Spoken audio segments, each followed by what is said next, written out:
So it's mid-May. Temperatures aren't exactly shooting up rapidly at the moment. It's only about 5 degrees this morning. We had a frost warning. I don't think it really affected Hubbard's, which is where I live here by the sea. But I think inland they had a bit of a frost warning, so we've still got that danger in front of us. But I'm deep into cool weather vegetable planting at the moment. Got some spinach in the other week when I planted with my boy, and some arugula, or rocket as us English call it.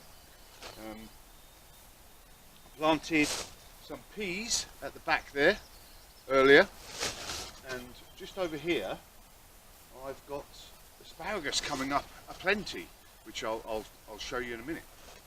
Today I've got some nice bit of lettuce to plant. I'm going to plant some broccolini artwork and some more arugula, and I've got some young onions I've grown from seed here as well, so I'm going to plant some of them somewhere. So join me. Some of this lovely lettuce. What type is it? Lettuce, I don't know. I think this could be Grand Rapids, but either way it's nice, and I think I shall plant it up. So,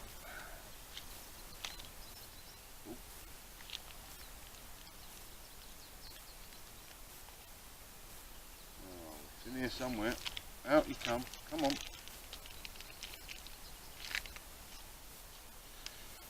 Let's get a few plugs out in one go. Planting it at the same height really that I had it in the little plugs. What I want. Hands width, hands length apart.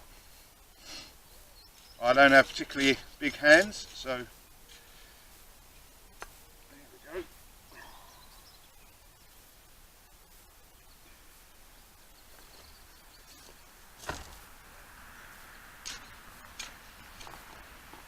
And this is a bed again that's had a good amount of, oh, here comes Mrs. F, just back from the shopping.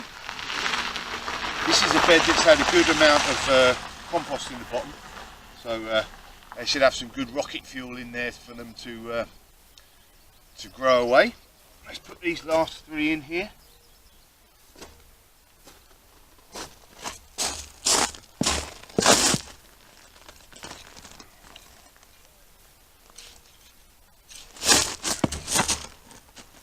Said before, these are a cool weather vegetable, so even though they don't actually probably like it this cool, you grow them in the first part of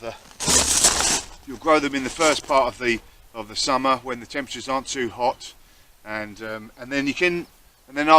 later on in the year I'll make a second sowing of this lettuce to grow it in the early autumn.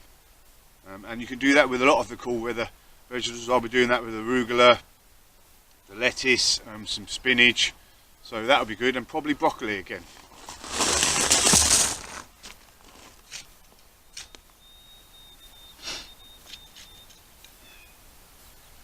And length apart.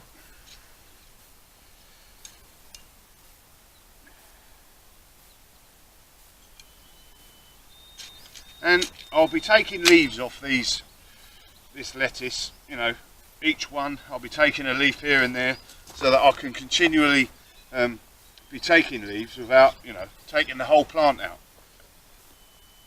which is nice, and you get a longer season out of them, and you can also pick the best leaves, can't you, at that particular time, so that's good.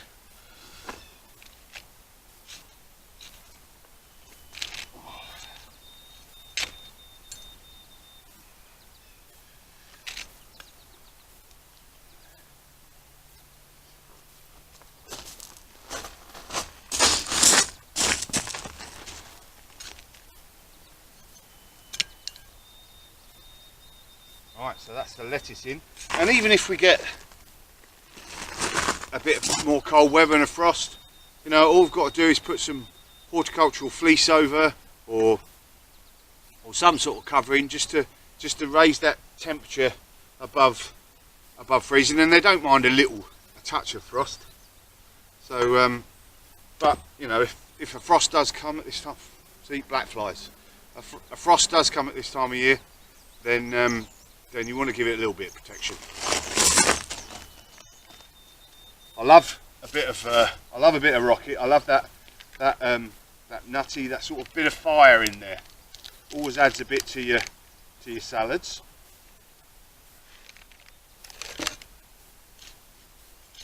Same width apart as the lettuce.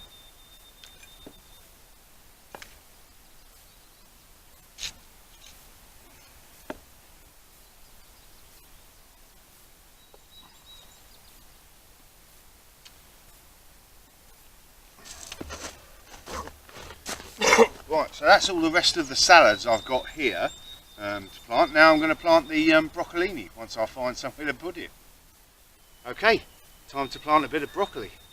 I absolutely love broccoli, and last year was the first time I actually grew broccoli, homegrown broccoli, and it was the most delicious I'd ever tasted. And I grew this variety called Artwork.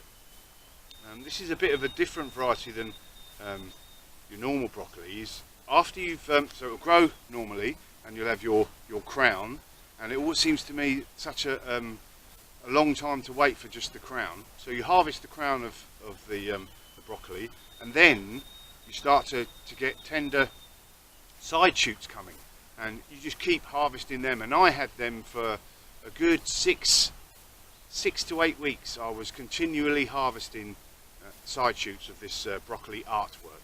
So definitely well worth its growing, and the time it takes to initially get it going, you know, like August time. I'm waiting until, but yeah, absolutely delicious. So let's plant this. I've cleared this bed of what the strawberries that were in here, and I forked in a good amount of well composted manure, so a compost and horse manure mix to give it some good energy. So let's get planting. These black flies are starting to really annoy me, and they haven't even really come out yet. In about probably a week or so's time, they will be out in an absolute swarm all around me. It's not a pleasant thing gardening in Nova Scotia. Late spring, early summer. Once the heat gets going, then they go away. But initially, oh, it's a hideous ordeal. So you'll forgive me for presenting some of my videos soon in a net hat, like I said. So these are only small, but again, these don't mind a bit of cold. And if I do get too much of a frosty night predicted, I'll cover them with a fleece. Right, so I'll give these 2 hands apart. 1, 2, because they get quite a big 1.5 to 2 foot plant, and you want to give them plenty of space so they can get their roots out and get the food needed to provide all those lovely side shoots. And they really were absolutely loads. So pests here, obviously caterpillars. The old Brassica family, caterpillars love them.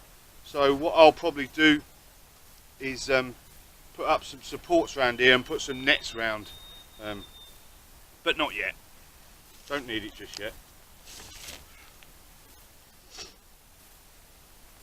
Right, so that's 1, 2, 3, 4, 5, 6, 7, 8 I'll put in there. I've got some more, but I'm going to plant them somewhere else because blackberry's going to go down there, and climbing beans on the edges here as well. So I don't want to overcrowd it, even though I've got some good quality composted rocket fuel in there as well. But So that's that. Give them a water.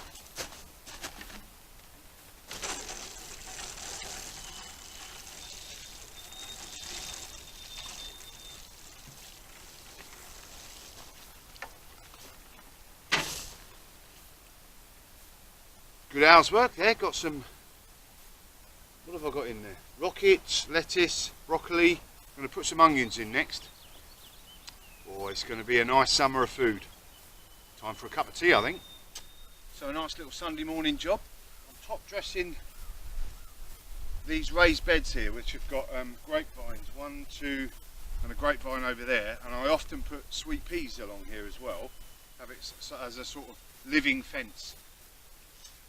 But I'm top dressing this area here with a mulch of good compost here, leaf mould, horse manure, and just your general garden compost. Give that a good couple of inch layer all the way along. Double job, feeding the soil and then suppressing the weeds as well. Easy as that.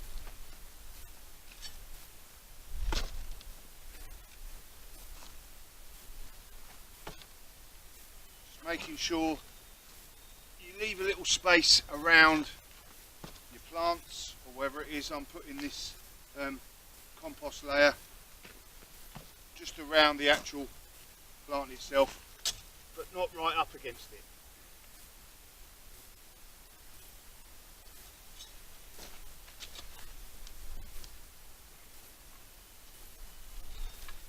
Right, on to the next job.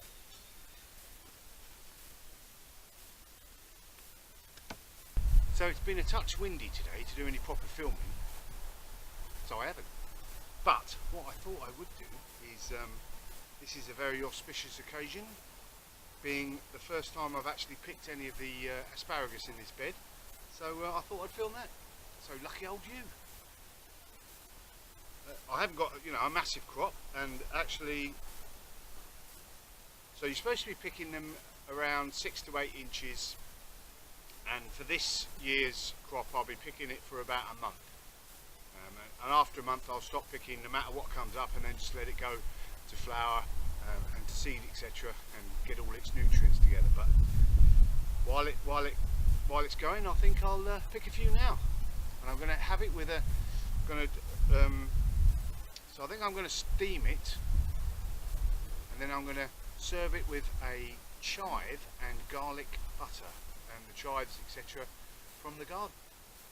So 2 good vegetables coming out of the garden, or a vegetable and a herb anyway. I'm going to get on with it.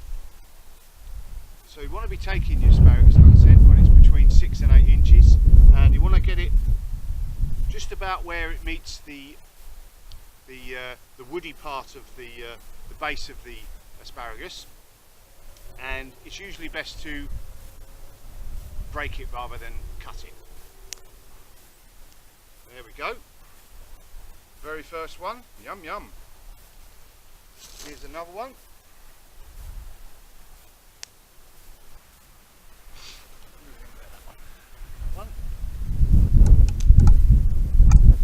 There we go. Not a massive yield, but better than nothing.